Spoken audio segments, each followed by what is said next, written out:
Hey, Prime members, you can binge 8 new episodes of the MrBallen podcast 1 month early and all episodes ad-free on Amazon Music. Download the Amazon Music app today.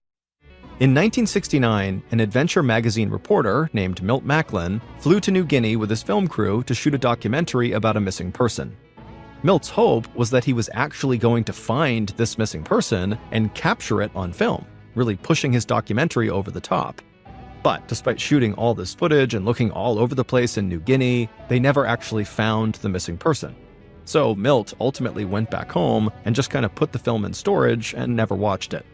Well, 40 years later, that footage would get pulled out of storage because another film crew wanted to make their own documentary about this missing person. And when they watched this footage, they found something totally unbelievable on it. So today, I'm going to tell you the story of what they found in that footage, and then more importantly, I'm going to tell you what this footage revealed about the missing person. And I will say now, it is highly disturbing.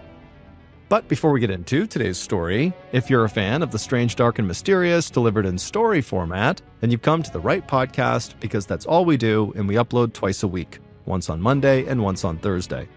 So if that's of interest to you, please point at the Amazon Music follow button shirt and tell them they have something on it. And then when they look down, just flick them in the nose. Okay, let's get into today's story. I'm Dan Taberski. In 2011, something strange began to happen at a high school in upstate New York. A mystery illness, bizarre symptoms, and spreading fast. What's the answer? And what do you do if they tell you it's all in your head? Hysterical, a new podcast from Wondery and Pineapple Street Studios. Binge all episodes of Hysterical early and ad-free on Wondery Plus.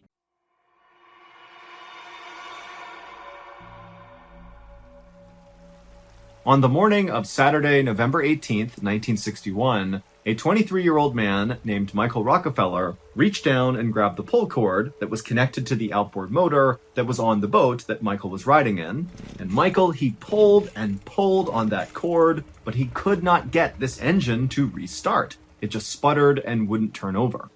And without power, that meant that Michael and his small crew just continued to drift farther and farther out to sea. But that wasn't even the worst of this situation. The boat that Michael and his crew were on, which was a 40-foot-long catamaran, it was 2 handcrafted canoes tied together, well, it was starting to sink. Minutes before, Michael and his crew had been happily traveling along the beautiful green jungled coast of New Guinea when they had to cross over this area where the water was particularly turbulent. There was this river in New Guinea that was feeding out to the Arafura Sea, which is where Michael and his crew were, and where this brown river met the blue water, it became very choppy with lots of rough waves. And so as Michael and his crew tried to cross that area, the waves came on board, they flooded the engine, it shut off, and then as more and more waves landed inside the boat began to sink. The reason why Michael and his crew were even out here and taking these chances to begin with is because Michael wanted to go see this tribe called the Asmats that lived in New Guinea, basically right past this area where this river was. They lived right on the coast. Michael was obsessed with the artwork that the Asmat tribe created, in particular, the very unique bis pole. These poles are created by the master carvers within the Asmat tribe. What they do is they take a single piece of wood and they etch it away until it looks like it's a bunch of men standing on each other's shoulders. Now, these bis poles are totally beautiful and intricate and wonderful to look at, but the Asmat tribe doesn't make them for art. They make them because they believe they contain the souls of the warriors from their tribe who have been killed in combat. And until the Asmats avenge these downed warriors, basically until the tribe kills their enemies, these souls remain trapped in these bis poles. Which means the Asmats don't really ever get rid of these poles. They don't sell them. They don't throw them away. They are just part of their culture and society. But months ago, Michael had come and visited the Asmat tribe. He had learned about these bis poles and what they meant. And he believed he had successfully negotiated a deal where he would barter some of his own goods in order to get one of their bis poles. But even though Michael gave them all the things he had offered, they had not in return sent the bis pole. And so now Michael was coming back to hopefully be able to claim the bis pole and take it with him.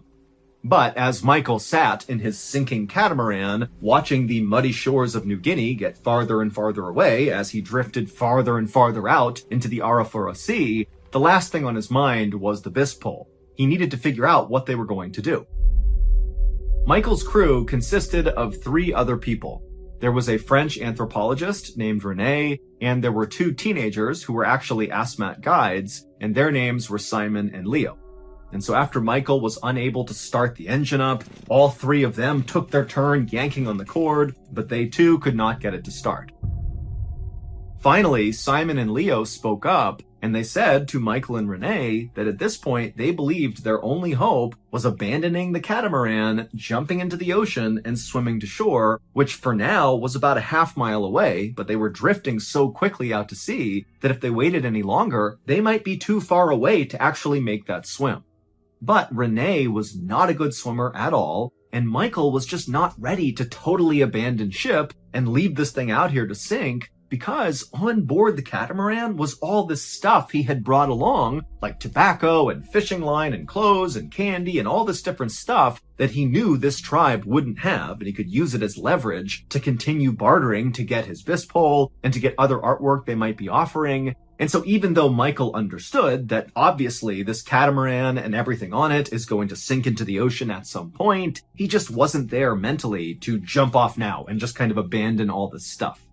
And so a decision was made that the 2 asthmatic guides, the 2 teenagers, Simon and Leo, they on their own would jump out, swim to shore, and try to get help, while Michael and René stayed back and waited for that help to come.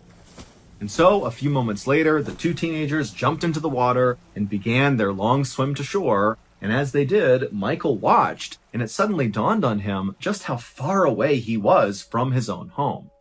It had been months since Michael had last showered, so he smelled terrible. He was totally sunburned and caked in dirt, and his hands were rough and calloused from all the rowing he was doing. But this was not really Michael's real life, because Michael was not from New Guinea or from anywhere near here. He was actually from America, where his family was one of the most well-known, influential, and richest families ever. Like in the history of humanity, the Rockefeller family are in like the top 10 of the most powerful people ever. Michael's grandfather was the oil tycoon John D. Rockefeller, who at the time was literally the richest man in the world. And Michael's father, Nelson Rockefeller, was at the time the governor of New York and the future vice president of the United States. But despite having these unbelievable resources at his disposal, Michael was not compelled to kind of be a Rockefeller. Instead, he found his calling in the wilds of New Guinea. He had first come here 7 months earlier with a team of Harvard University filmmakers who were looking to document a very remote tribe. And Michael just fell in love with the adventure of this trip, even though on this trip, while they were filming a battle between this remote tribe and another tribe, Michael got shot accidentally in the shoulder with an arrow. So despite being wounded effectively in combat, Michael just loved being in New Guinea. In fact, Michael actually never told his family about getting shot in the shoulder with this arrow because he was worried if he told his family, the all-powerful Rockefeller family, they would respond by seeking out retribution against one of these tribes that had inadvertently harmed Michael Rockefeller. And so Michael was just very respectful and protective of the people he came in contact with in New Guinea, and in many ways he viewed them as more like his people than his family. And so after the Harvard University filmmakers wrapped up their documentary and went back to America, Michael had stayed in New Guinea. And in the meantime, his father, Nelson Rockefeller, had opened up a museum back home in New York called the Museum of Primitive Art, and what it displayed was artwork from places like New Guinea. Now, this was the early 1960s, and so many Westerners viewed natives of New Guinea, like the people of the Asmat tribe, as being very primitive and backwards. And so as a result, there was a lot of people that were drawn to this new museum in New York just for the spectacle of it, to see what these primitive backwards people were creating. But Michael felt like he had a deeper understanding of the natives of New Guinea, and he felt like it was his responsibility to go out and find the incredible artwork all around New Guinea, including like the Bispoles from the Asmat tribe, and send that artwork back to his father to be put up in this museum so that it was more than just a spectacle. Michael wanted the people of the West to appreciate and respect the natives of New Guinea the same way he did, and he believed through art he could do that.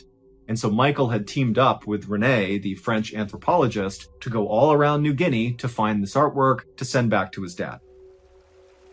A few hours after Simon and Leo had leapt off the sinking catamaran and began their swim to shore, Michael and René had no idea if they'd even made it to shore. They hadn't seen anybody show up to rescue them, and so as far as they knew, they had no idea how close they were to being rescued or not. And as they looked down, they saw their catamaran was sinking lower and lower in the water. And so at some point, Michael and René just grabbed buckets and began bailing the water out of the catamaran, which was totally useless. The water was coming in way too quickly, but they had nothing else to do. And so they're bailing the water out, and then a rogue wave comes through and flips the entire catamaran over, sending Michael and René into the sea. And so luckily, Michael and René were able to swim to the surface. They swam over to the now upturned catamaran, but there was an air pocket kind of trapped underneath it, and so it was staying afloat. And so Michael and René grabbed onto the catamaran, and Michael actually grabbed a gas canister that had come off the boat, and he attached it to his belt like a flotation device. And so he and René just kind of held on to this upturned catamaran. Michael was also supported by this gas canister, and they just continued to wait, hoping that Simon and Leo had made it to shore and that help would be arriving soon. But in the back of Michael's mind, he knew that if help didn't come soon, Michael might have to do something drastic, like attempt the swim himself, which now was way farther than half a mile away.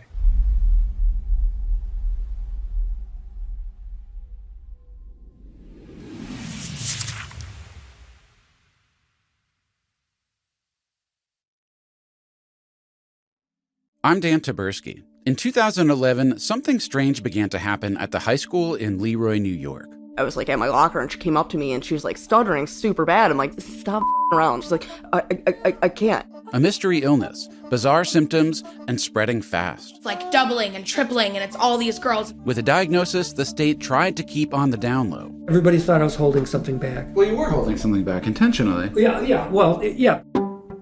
No, it's hysteria. It's all in your head. It's not physical. Oh my gosh, you're exaggerating. Is this the largest mass hysteria since the witches of Salem? Or is it something else entirely? Something's wrong here. Something's not right. Leroy was the new Dateline, and everyone was trying to solve the murder.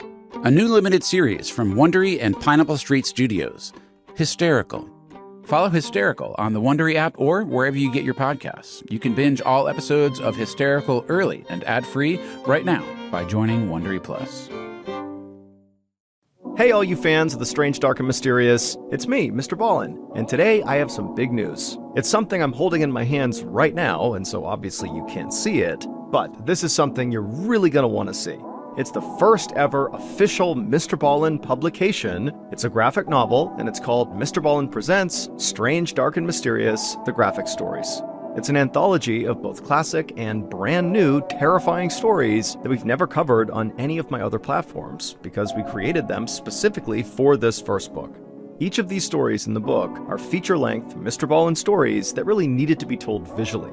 And the artwork in this book is, I'm looking at it, and it's just absolutely stunning. So the book is not actually coming out until my birthday this year, October 1st, but you can pre-order it right now at book.ballenstudios.com. Again, that's book.ballenstudios.com.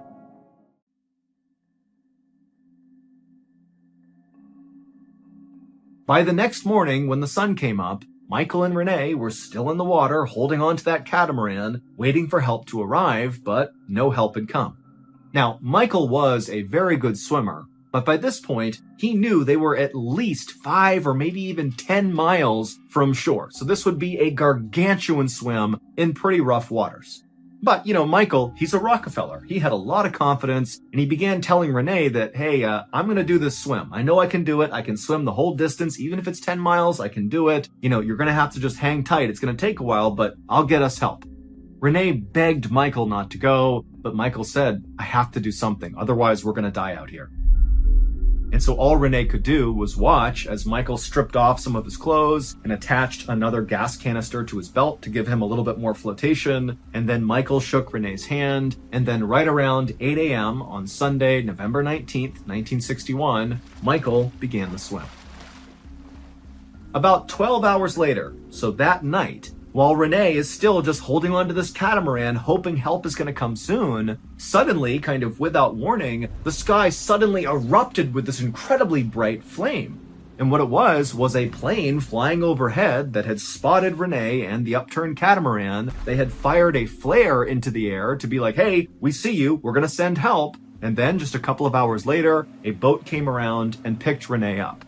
And when Renee climbed on board, he was so relieved, and he asked the captain, hey, did Michael Rockefeller tell you I was out here? Is that why you knew I was here? And the captain said, no, we were told by two teenagers, two guides, Simon and Leo, that you were out here. No one's heard from Michael. Now, you need to remember that Michael Rockefeller was a Rockefeller.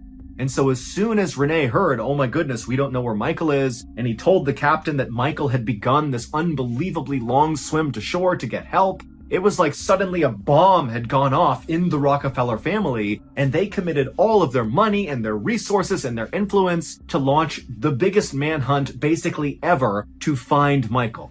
They dispatched ships and helicopters and planes. They got in touch with the US Navy and got them to be fully involved. I mean, they looked everywhere for weeks, but they could not find Michael.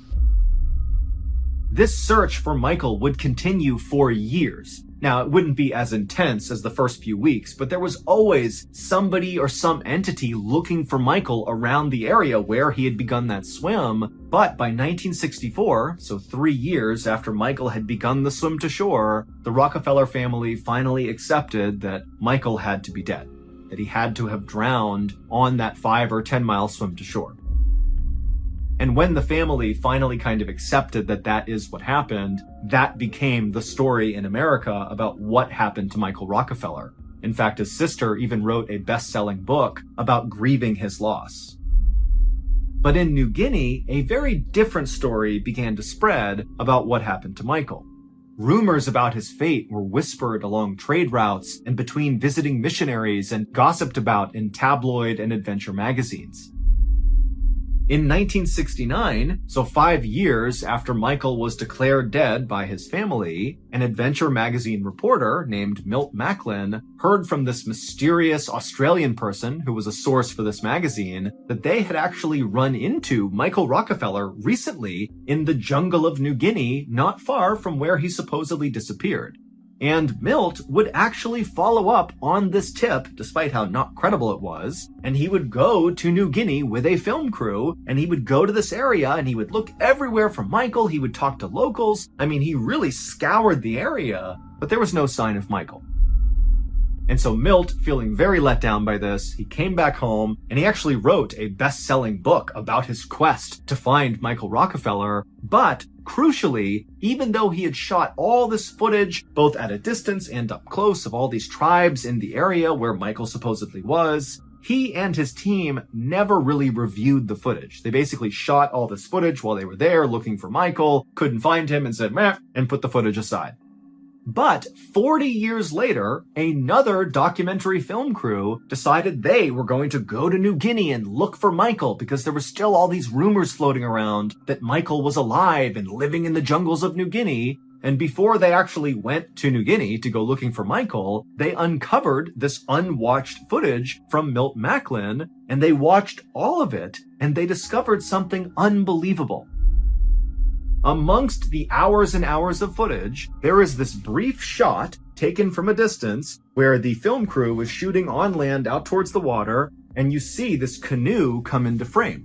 And it's full of Asmat tribe warriors. This is a war party, and they're making their way, presumably, into battle with some other tribe. But amongst these big, strong men is one man who totally stands out, because he doesn't look like the other Asmat warriors. He is a naked, bearded white man who, again, even though the quality of the film was poor, he totally looked like Michael Rockefeller.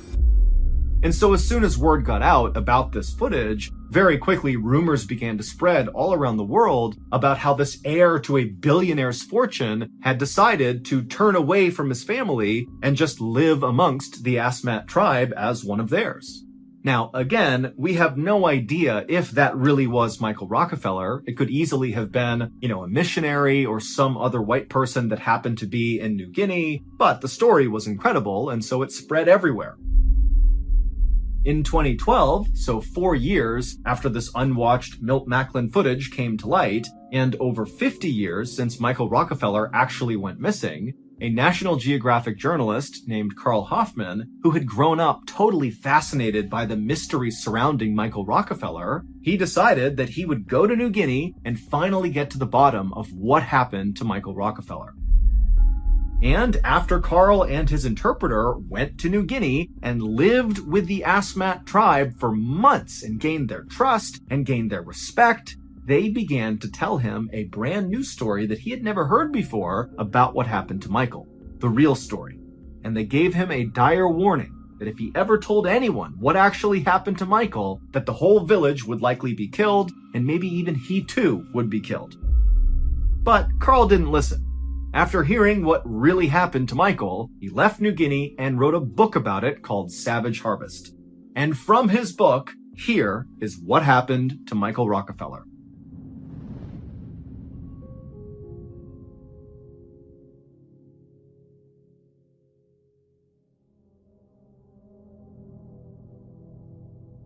On the morning of November 19th, 1961, so roughly 24 hours after Michael had jumped into the water and began this 5 to 10 mile swim to shore to get help, 3 Asmat tribe elders named Finn, Ajim, and Pep sat amongst 50 other tribe members in 8 long canoes. And they weren't going anywhere. They were just kind of resting at the mouth of this river, the same river that dumped out into the Arafura Sea, which is exactly where Michael and his crew had ran into all those rough waters and overturned, causing their whole situation. And so all these tribes people are just sitting there in their canoes. Some of them are smoking loosely wrapped cigars. Others are chewing on flour made from a palm plant called sago. And they're all naked, minus a couple of bands around their knees and their elbows. And some of them had very intricate piercings in their noses and their ears. But they're all just kind of sitting there. It was a long day and they're enjoying some peace and quiet. But then suddenly, Ajim, one of the elders, noticed something making its way into the river from the sea. It was this white thing kind of slithering towards them. And immediately Ajim called out to the others to look, there's something over there. It's a white crocodile. It's a serpent. It's something. And they all look, and they're watching, and slowly this white thing is moving its way closer and closer to them. And so, not wanting to be caught off guard, the entire group got ready and began paddling over to see what this thing was. Because if it was a threat, they could deal with it. If it wasn't, so be it. And so as these 8 canoes converged on this white thing, some of them had their spears up ready to attack. But when they finally saw what this creature was, they realized it was not some serpent or crocodile or something. It was a white man. And he was floating on his back and he had these weird flotation devices on, but he was not a threat. And so right away, all the tribesmen, they put down their spears, they kind of laugh, thinking that they were in danger for a second. And this white man, who was Michael Rockefeller, he rolled over and he looked up and he couldn't believe what he was seeing. He's just swam like 10 miles to get here and he's seeing the tribe that he had come to see in the first place. They've come here to rescue him. And so practically crying with relief, he turned around and grabbed one of their canoes. And as soon as he did, one of the elders, Pep, looked down at Michael holding onto his boat. And then Pep looked up at the other 2 elders, Finn and Ajim, and they just stared at each other, then back at Michael, then back at each other, and then they nodded in agreement. And then Pep helped Michael into the boat. Michael immediately just laid in the middle of the boat. He was so exhausted from that swim, but he was so relieved, and he just laid there while the tribe kind of got back into position. They turned their canoes around and began paddling back up the river, back inland. And as they paddled, they began this very strange chant. All 8 canoes, all 50 plus members of the tribe, all in unison began this chant. And Michael, he had studied the Asmat tribe and felt like he knew a lot about their culture, but he had never heard this particular chant before. And so he was enchanted by it, and he tried to ask them, what does this mean? But they just completely ignored Michael and just continued to paddle and chant. And so Michael just laid there listening, getting carried along to safety, when all of a sudden the chanting stopped and the canoes turned and kind of made their way into this little inlet that led to a clearing right on the shore. And so Michael noticed they were slowing down, and so he kind of barely got up and looked over the edge of the canoe to see if they were at their village. But when he looked up, he saw there was no village in sight. It was just this clearing out on the shore.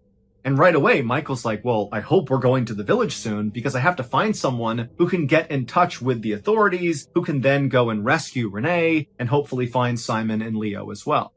And so Michael began trying to ask the men in his canoe if they would help him, but there was, of course, a massive language barrier, and neither side really understood the other. And then at some point, one of the men from the Asmat tribe just began laughing at Michael. And when he did, the majority of the rest of the tribe looked over, saw what was going on, and they too began laughing at Michael. And so Michael had no idea what was going on. And then before he could do anything else, the entire tribe stopped laughing. And it was like in an instant, they were back into that rhythmic chanting as they slowly began making their way out of their canoes, making their way onto shore. And so Michael began to sense that something was wrong, and instead of getting out of the canoe with the rest of the tribe, he kind of instinctively laid back down on the canoe, almost like he was trying to get away from them. And when he did that, the tribesman who had first laughed at Michael, he stood right over Michael as he's doing this chant, and he smiled at Michael, and then he raised his spear, and he drove it into Michael's side. And the second he did that, other members of the tribe raised these horns they were carrying and began blasting into their horns. And so Michael, he's screaming out in pain, but he's got no strength to defend himself. And so he kind of like rolled over onto the other side on this canoe, kind of trying to protect himself. And when he did that, the guy just lifted his spear again with a big smile on his face and drove it into Michael's other side. After the man pulled the spear out, Michael, who's in horrible pain, managed, perhaps with his adrenaline, to pull himself up and over the side of the canoe. So he kind of fell out onto the mud, and he tried to stand up to get away from them, but there was nowhere he could go. And so as he's kind of fumbling in the mud, two of the tribesmen walked up behind him, grabbed him under the arms, and they began carrying him across the clearing towards the jungle. And as they walked, that rhythmic chanting continued, and periodically Michael would hear someone blast on their horn. And so Michael was dragged across the shoreline into the jungle, and then finally to another clearing in the jungle, not anywhere near their village, and Michael was positioned in the middle of this clearing and put on his knees. And so Michael, he's kind of guarding his sides with his arms. He's incredibly weak. He's on his knees. The tribe kind of formed a circle around him, and they're continuing this chant. And then at some point, one of the tribesmen walked up to Michael, grabbed his head and pushed it forward, exposing the back of his neck. And then another tribe member walked in. And again, the whole time, this chanting is going on, horns are being blown, and this other tribesman comes up and he raises an axe and he brings it down on the back of Michael's neck. It would turn out the Asmat tribe knew who Michael was. They remembered him from his visit several months earlier when he had attempted to barter for their bis poles. And they had been totally offended that this rich white man had shown up and thought he could just buy one of their sacred artifacts like it was some trinket to be put on display in a museum. And so they had held on to a deep hatred for him. That was why they didn't send their bis pole to him. They weren't going to give it to him. But when Michael had kind of magically floated into their river, and suddenly the Asmat tribe has him sitting in their canoe, the three village elders, Finn, Ajim, and Pep, they all just kind of looked at each other and nodded in agreement that they were going to ritualistically kill Michael to avenge the deaths of many of their fallen warriors that those bis poles apparently contained the souls of. Because many of their warriors had been killed by white men in the past, and so Michael was going to be their way to avenge their souls. And so that chant that Michael heard them all saying, that was the chant they did when they performed this execution ritual. Except they didn't just kill Michael. After one of those tribesmen brought the axe down on the back of Michael's neck, another tribesman walked up and grabbed Michael's hair, pulled his head back, and used a knife to slash at his throat to actually remove his head. And then after his head was removed, again with all the chanting continuing in this circle the whole time, members of the tribe came up and began cutting Michael's body absolutely to pieces, separating his organs and his flesh and his bones into different piles. And then very quickly they got a fire going and cooked and ate Michael. And of all the parts of his body that were eaten, his brain was apparently the most important, and so only Finn, Ajim, and Pep, the 3 elders, were allowed to eat the brain. And then finally, after they had finished eating and took all the remaining meat that had not been consumed, and they put it into their pouches to eat later, Finn, one of the elders, took Michael's skull, and he would bring it back to the village, and he would cover it in banana leaves, and he would paint it and treat it like a trophy. A few days later, when that huge search party came through the area looking for Michael, the Asmat tribe knew they could never whisper a word about what happened to Michael, because if it got out, it's very likely that Westerners would want to retaliate against them. And so for decades and decades, their secret stayed safe until Carl Hoffman of the National Geographic heard the story and then wrote the book about it, Savage Harvest. But despite publishing this book and lots of people reading it, there was always some question about the credibility of the story, because remember, there's all this intrigue and mystery around Michael's story to begin with, and now we have this account coming from the Asmat tribe, and so no one really knew how legitimate it was. And so, to this day, the Rockefeller family, and generally speaking, authorities at large, still say that Michael Rockefeller drowned on his swim to shore trying to get help, and that's it.